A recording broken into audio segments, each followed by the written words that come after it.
Praise the Lord. जय मसीह की। आइए आज हम माउथ फास्टिंग यानी कि जीभ को अपने वश में करना या फिर कम बोलने के बारे में स्टडी करेंगे कि हमें क्यों कम बोलना चाहिए या फिर क्यों हमें अपने जीभ को अपने वश में करना चाहिए या फिर अपने मुंह को फास्टिंग में क्यों रखना चाहिए। ये जी हाँ, ये हमारे लिए बहुत ज़रूरी है कि हम अपने मुंह को, अपने जीभ को अपने कंट्रोल में करें। और क्यों करें, इसके लिए मैं आपसे कहना चाहूँगी, इसके लिए मैं आपको बताना चाहूँगी कि हम सभी जानते हैं कि हमारा शरीर 3 हिस्सों का बना है। वो 3 हिस्सा है देह, प्राण और आत्मा। हम जानते हैं कि हमारा शरीर देह, प्राण और आत्मा से बना हुआ है, यानी कि बॉडी, स्पिरिट और सोल। हम जानते हैं कि हमारे शरीर को जीवित रखने के लिए भोजन की ज़रूरत होती है, रोटी को खाने की ज़रूरत होती है। तो क्या हमारा शरीर जब रोटी को खाता है तो क्या हमारी आत्मा और प्राण को भी खाने की ज़रूरत होती है? ये आपके सामने में क्वेश्चन है कि क्या हमारी आत्मा को और हमारे प्राण को भी खाने की ज़रूरत होती है? तो मैं आपसे कहूँगी कि हाँ, हमारी आत्मा और प्राण को भी ज़िंदा रखने के लिए खाने की ज़रूरत होती है।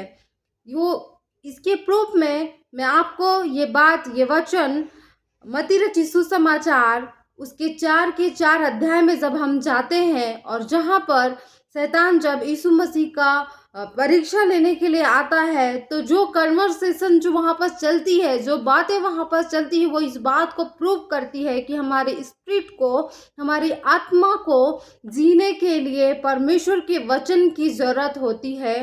परमेश्वर के वचन को खा करके हमारी आत्मा है वो जीवित रहती है। हम जब देखते हैं यहाँ पर शैतान को यीशु मसीह जवाब देता है मत्ती 4 का 4 में, पर यीशु मसीह शैतान को जवाब दे रहा है कि मनुष्य केवल रोटी से ही नहीं परंतु परमेश्वर के द्वारा कहे गए हर एक वचन से जीवित रहता है।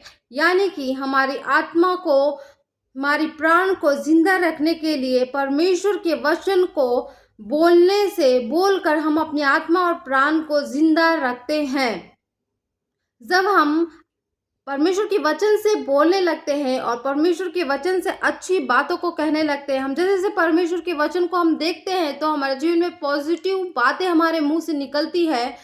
वैसे वैसे हम अपने चारों ओर परमेश्वर के दूतों को, स्वर्ग के दूतों को हम अपने चारों ओर एक्टिव कर देते हैं और वो हमारी सेवा करने लगते हैं। हम देखते हैं कि इस परीक्षा के दौरान लास्ट में, एंड में, जब शैतान यीशु मसीह को छोड़ करके जाता है, तब खुद स्वर्गदूत उतर कर यीशु मसीह की सेवा टहल करने लगते हैं। ठीक उसी प्रकार जैसे जैसे हम परमेश्वर के वचन को बोलने लगते हैं, परमेश्वर के वचन से पॉजिटिव चीज़ों को, अच्छी बातों को जब हम बोलते हैं, तो स्वर्गदूत आ करके हमारी हेल्प करने लगते हैं, हमारी मदद करने लगते हैं। ठीक अपोजिट मैं आपसे कहूँगी कि जब हम निगेटिव चीज़ों को बोलने लगते हैं, गलत चीज़ों को, गलत बातों को जब हम बोलने लगते हैं, तब क्या होता है? जब आप अपने मुंह से गलत बातों को बोलते हैं तब क्या होता है? मैं आपसे कहूँगी, आपने अभी तक सुना होगा कि जो ये गंदी स्पिरिट होती है, इविल स्पिरिट होती है, दुष्ट आत्माएं जो होती हैं, वो इंसानों का खून पीते हैं और उनका मांस खाते हैं, ऐसा आपने सुना होगा। तो जी हाँ, आपने ठीक सुना होगा कि वो उनका मांस खाते हैं, इंसानों का मांस खाते हैं और खून पीते हैं। लेकिन आपको आज से उसमें एक एडिशनल बात डालनी होगी कि वो आपके मुंह से निकली हुई बातों को भी वो क्या करते हैं?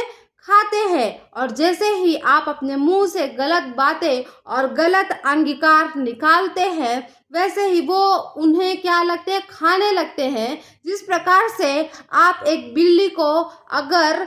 एक बिल्ली को खाने के लिए देंगे, एक बिल्ली को एक भोजन देंगे खाने के लिए, तो वो बिल्ली आपके घर में आएगी और वो आपकी बॉडी से चिपकने लग जाती है। ठीक उसी प्रकार से ये जो दुष्ट आत्माएं होती हैं, आप अपने मुंह से गलत अंगीकार करके आप जितना उन्हें खिलाएंगे, आप जितना उन्हें पोषित करेंगे, उतना वो दुष्ट आत्माएं आपकी बॉडी से चिपकने लगेगी। क्योंकि जब यीशु मसीह ने शैतान को आंसर किया, रिप्लाई किया कि इंसान सिर्फ रोटी से नहीं परंतु परमेश्वर के कहे गए वचन से जीवित रहेगा, तो शैतान ने पलटकर परमेश्वर के वचन को पकड़ा और कहा, लिखा है कि क्या लिखा है कि तू अपने आप को गिरा दे ताकि तेरे परमेश्वर की स्वर्गदूत आकर तेरी रक्षा करे, ऐसा लिखा हुआ है कह करके शैतान कहने लगा।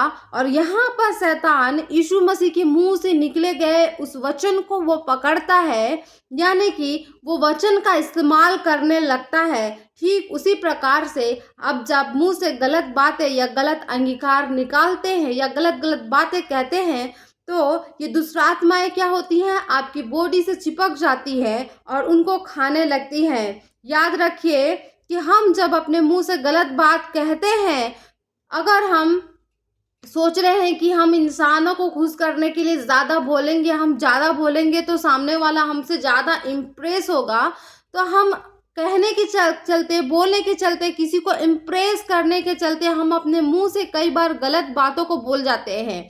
गलत बातों को बोल जाते हैं, यहाँ तक कि सामने वाला हम जिससे बात कर रहे हैं, हम नहीं जानते कि उसके अंदर में कौन सी स्पिरिट काम कर रही है, वो किस आत्मा में चल रहा है, वो कैसे चल रहा है, हम ये नहीं जानते। और सामने वाला की स्पिरिट के द्वारा से भी कई बार गलत गलत बातों को कही जाती है, निगेटिव बातों को कहे जाती है, जिससे हमारे जीवन में हम दुष्ट आत्माओं को एक्टिव करने लगते हैं और दुष्ट आत्माएं उन बातों को ईट करके, खा करके हमारे जीवन में और काम करने लगती है। इसलिए मैं आपसे यहाँ पर सावधान करूँगी, आपको चौकस करूँगी कि आपको अगर बातें करना है तो आप अपने मुंह को चौकसी करें, अपने जीभ को चौकसी करें और अपने, या तो आप खामोश रहें, चुप रहें। क्योंकि हम देखते हैं कि जितने लोग आत्मिक होते हैं वो अपने मुंह को उतना चुप रहना सीखते हैं, वो शांत रहते हैं, उन्हें लोगों के साथ बैठकर बातें करना पसंद नहीं होता।